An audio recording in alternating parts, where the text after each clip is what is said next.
The dance world can be an incredible place, but it can also be super intimidating. And not even just for the dancers themselves, but also dance parents. I'm Rachel Fine, registered dietitian nutritionist and founder of To The Point Nutrition.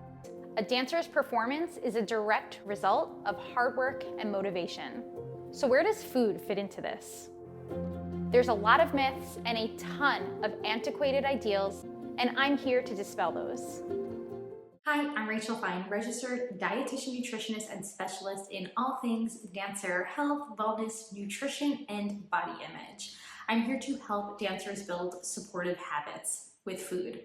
I'm also a parent to young and active kids, and I know especially how challenging it can be to be thrown into an environment that you A, might not be familiar with, and B, are now navigating it from a perspective that is completely different from when you were in that environment. But as your child begins to show interest in dance, you are likely spending a ton of time, energy, and of course money on their developing passion. Between tuition, costumes, maybe private lessons, and even competitions, there's no doubt that the amount of resources that you are putting forth for your dancer is major.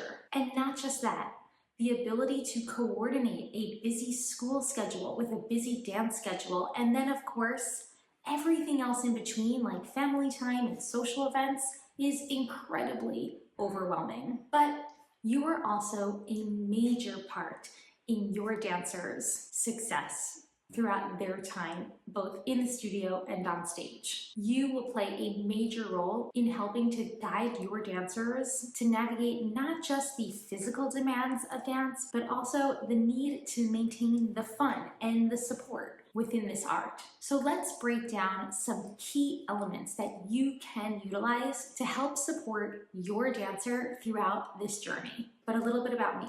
Not only am I a licensed dietitian who devotes her career to working with dancers in supporting their nutrition status and intervening upon their ability to alleviate their risk of injury, but also I come from a dance background myself, from what started as a recreational hobby when I was 6 years old that eventually evolved into my experience as a pre-professional dancer, and then of course as a professional dancer. I've been in the dance world for nearly all of my life and continue, not only as a clinician for elite level dancers, but also as a parent myself. So it goes without saying that I feel extremely qualified to help provide you with the tools that you need in the support of your dancer's passion. Let's talk about some very specific steps that you can take today in doing just that. So first things first, consider what it means to have fluid structure. So for many dancers, now if your child can relate to this or not, it doesn't matter. It's important to just be aware that many dancers are more prone to a perfectionist mindset. So much of classical dance, especially like ballet, is formulated with a ton of structure and discipline. So when we have a child who is also prone to perfectionism, this can spiral and even transfer into other aspects of that dancer's life. And what I most often see as a dietitian are those experiences of perfectionism transferring to their food choices. So it's incredibly important for you as a parent to not only start to become aware at what actually is unhelpful when it comes to a dancer's diet and food choices, but also start to learn about how you can promote more sustainable habits as they relate to their meal and snack times. Providing fluid structure can involve everything from a dancer's meals and snacks, but also to their everyday life and balancing school, friends, and of course their dance schedule. It might be helpful for you to encourage that your dancer or your dancer's studio provide at least 1 to 2 days off from the studio so that other activities and or experiences can be enjoyed. Your dancer is starting to partake in other activities. Maybe that's another physical activity. Maybe that's a more passive, mindful activity like yoga, listening to music, writing, arts and crafts, knitting, whatever it might be, will not derail your dancer from their work in the studio. If anything, that time away from the studio will only help in making sure that when they are at the studio, they are not feeling burnt out. The bottom line, we want to encourage balance amongst all aspects of our lives, and very often that means making space and room and encouraging that your dancer open up to that idea, and also that their studio provide them with the space and the room for additional activities. Of course, dance can still and should still be their number one priority. I'm not suggesting otherwise.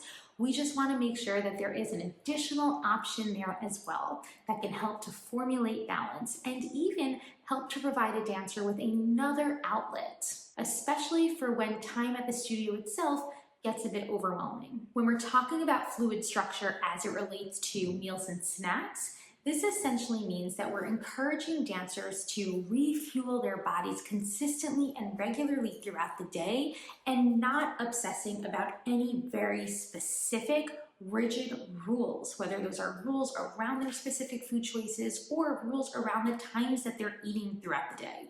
So most importantly, consistent and regular meals and snacks. This might mean that you are having to plan a bit ahead, but don't feel too much pressure. Convenience options and even packaged foods become extremely helpful for dancers in these instances.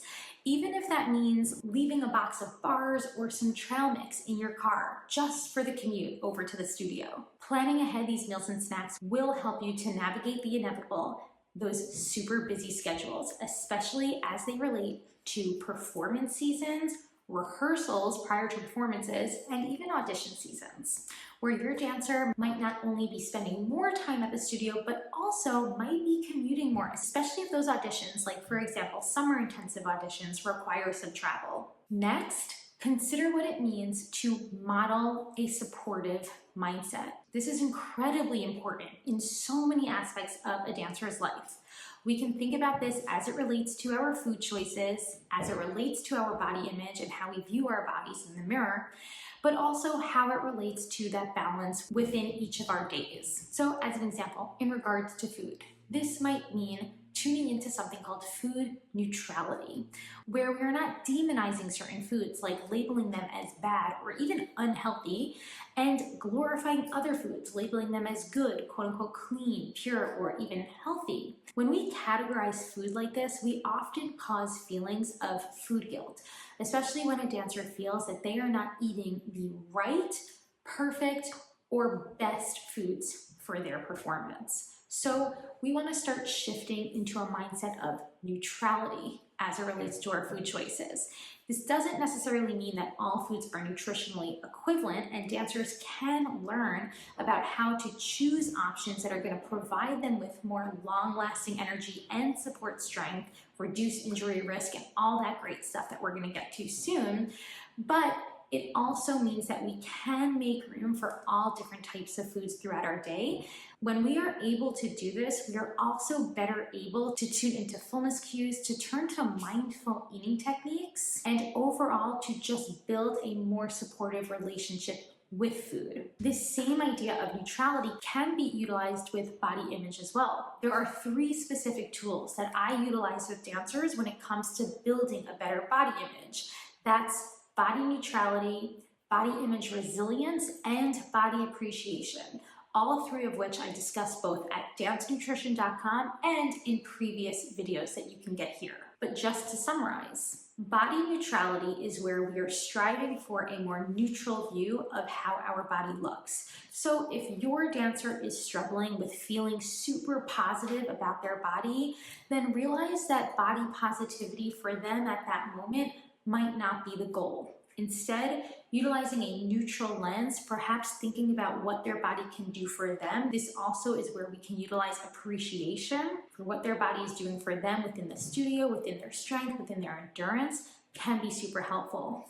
But the truth is, body neutrality in of itself isn't enough for not only the individual dancer, but also the systemic issues that dancers face as an industry. So it's important to also start to educate yourself about the harms of body oppression, weight stigma, and fat phobia. As you educate yourself about these topics, you'll be better able to help your dancer in building a more supportive self-talk, especially as it relates to their body image. Body image resilience is another helpful tool, and one that involves dismantling triggering comments, whether those comments are coming from an external source or even from our own selves. This is incredibly important, especially when it comes to overhearing your dancers speak about themselves or maybe compare their body to another dancer's body in class. Understanding realistic expectations, understanding our individual set point weights is incredibly important, and additional topics that I cover on my blog. Knowing that the use of food as a tool to manipulate our body's weight, shape, or size will lead to unsustainable habits like disordered eating is incredibly important. Since we know that genetics play a large role in how our body looks, then consider what realistic standards are. Shift away from any ideas of ideals around body image and help your dancers shift away from that mindset that there is one specific ideal that they need to strive for, because in the end, it's likely going to lead them to either injury or burnout. Dance parents can also do their part, if accessible, because I know things get busy with work, to get involved in the studio environment. This can be incredibly important just to make sure that your dancer's studio environment is one that's actually supportive and healthy. In other words, a studio that supports hydration breaks and snack breaks is a clear green flag. A studio that does not allow for food to be brought into the studio and or water to be taken into class, that's a major red flag, and one that I'd be concerned about, especially if my dancer was there for all hours on end on a given evening. Remember, consistent meals and snacks are incredibly important, and your dancer will benefit if they have that ability to get in even those most convenient and easily accessible snacks in between classes. Options like trail mix, bars, crackers and cheese, pretzel hummus packs are helpful. If you've got a bit more time on your hands, then you can build some bento boxes of snacks. And if you really want to get involved, then perhaps planning a snack table with some of your fellow dance parents. All of these are really helpful ways for how you can make sure that that studio environment is one that's supportive. Check in with your dancer regularly, even if it's just for a couple minutes in the evening. Ask them about how things are going at the studio. Are they feeling confident with the new choreography? Are they feeling energized despite the back-to-back class schedule? Asking questions will best help you to identify points of intervention. If their energy levels feel drained, well, that extra snack is super important. If they're not feeling so confident with the choreography, then either planning some time to practice at home or starting a practice like journaling to help ease up some of those pre-performance jitters can be really helpful. Also, remember to make friends and not competitors with your fellow dance parents. As dance parents, you will play a major role in the environment and atmosphere of your studio. Dancers especially need to learn how to work cohesively together. This is incredibly important as we start to talk about company environments. So modeling a less competitive mindset and teaching your dancer that it's important to learn to work together in a cohesive manner with the other dancers around them is incredibly helpful. And last, remember that your dancer sets the goals, not you. When it comes to your dancer's progress in the studio, focus on positive reinforcement, not pressure. Down the road, your dancer may or may not want to pursue this as a career. Give your dancer the space and opportunity to make that their choice, so long, of course, that it follows through with a supportive lifestyle and mindset. And then last is the need to provide referrals and credible information to not just your dancer, but also to your dancer's studio. I cannot stress this enough, but encouraging that your studio rely on credible sources, that's a registered dietitian nutritionist, for their dancers' nutrition information and education is the gold standard. Nutrition expert, health coach, nutritionist, these are not regulated titles. And those individuals, unless they have that dietetics license, are not academically qualified to be providing nutrition advice. Registered dietitian nutritionist or licensed dietitians, however, undergo extensive academic and clinical training in order to prepare their work with populations who need it most, like dancers who are at most of a risk for developing disordered eating and eating disorders. Printable resources are accessible for dance studios at dancenutrition.com. Bringing dietitians into the studio for in-person or virtual workshops is another great way to raise awareness about what it actually means for dancers to become the healthy dancer. The bottom line, you want to trust credible sources for educating your dancers about how to fuel their bodies and fuel their performance without turning to restrictive or obsessive tendencies at meal and snack times. And the best way that you're going to go about this is relying on a credible source like a registered dietitian nutritionist. Don't forget to subscribe to this video so that you can know when my new videos release.